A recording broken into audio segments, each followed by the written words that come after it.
एक व्यक्ति था। वो एक संत के पास गया और कहता है कि संत जी, मेरा एक बेटा है जो न पूजा पाठ करता है न ही भगवान का नाम लेता है। आप कुछ ऐसा कीजिए कि उसका मन भगवान में लग जाए। संत जी कहते हैं, ठीक है बेटा, एक दिन तू उसे मेरे पास लेकर आ जा। अगले दिन वो व्यक्ति अपने बेटे को लेकर संत के पास गया। अब संत जी उसके बेटे से कहते, बेटा बोल राधे राधे। बेटा कहता है, मैं क्यों कहूँ?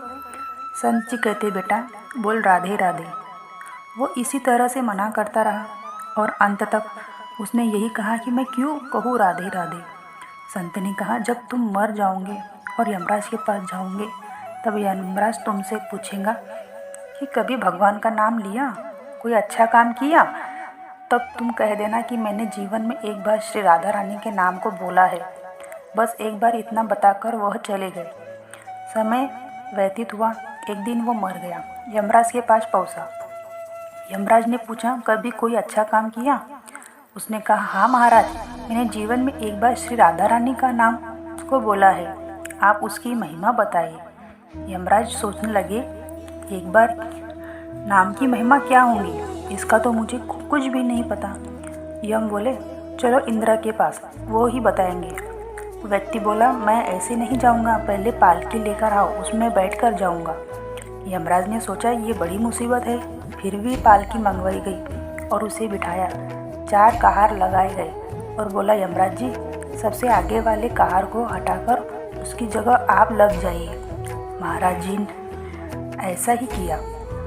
फिर सब मिलकर इंद्र के पास पहुँचे और बोले कि एक बार श्री राधा रानी के नाम लेने की महिमा क्या है?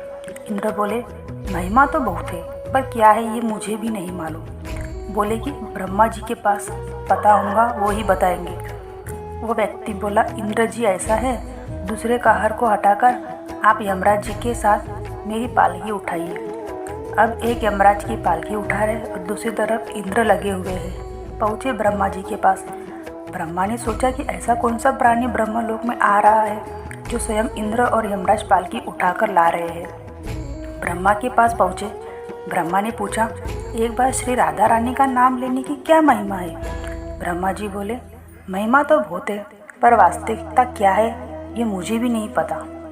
भगवान शिव के पास जरूर इसका उत्तर होगा। वह व्यक्ति बोला, तीसरे कहार को हटाइए, उसकी जगह ब्रह्मा जी आप लग जाइए। अब क्या करते हैं, महिमा तो जाननी थी। अब पालकी को एक और यमराज, दूसरी तरफ इंद्र और पीछे ब्रह्मा जी है। सब मिलकर भगवान शिव के पास गए और भगवान शिव से पूछा कि प्रभु, राधा रानी के नाम की महिमा क्या है? केवल एक बार नाम लेने की महिमा आप कृपा करके बताइए। भगवान शिव बोले कि मुझे भी नहीं पता, लेकिन भगवान विष्णु को जरूर पता होंगी। वो व्यक्ति शिव जी से बोला, आप भी पालकी उठाने में लग जाइए।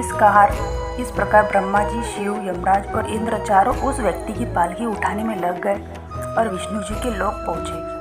विष्णु जी से पूछा कि एक बार श्री राधा रानी के नाम लेने की क्या महिमा है? विष्णु जी बोले, अरे जिसकी पालकी को स्वयं मृत्यु के राजा यमराज, स्वर्ग के राजा इंद्र, ब्रह्मलोक के राजा ब्रह्मा और साक्षात भगवान शिव उठा रहे हो, इससे बड़ी महिमा क्या होंगी? जब सिर्फ राधा एक बार नाम लेने से के कारण आपने इनको पालकी उठा लिया है। अब ये मेरी गोद में बैठने के अधिकारी हो गए हैं। भगवान श्री कृष्ण स्वयं कहा कि जो केवल राग बोलता है, मैं सब काम छोड़कर खड़ा हो जाता हूँ और जैसे ही धा शब्द का उच्चारण होता है तो मैं उसकी ओर दौड़ा चला आता हूँ और उसे जीवन भर अपनी गोद में भर लेता हूँ। बोलो राधे राधे, जय श्री कृष्ण।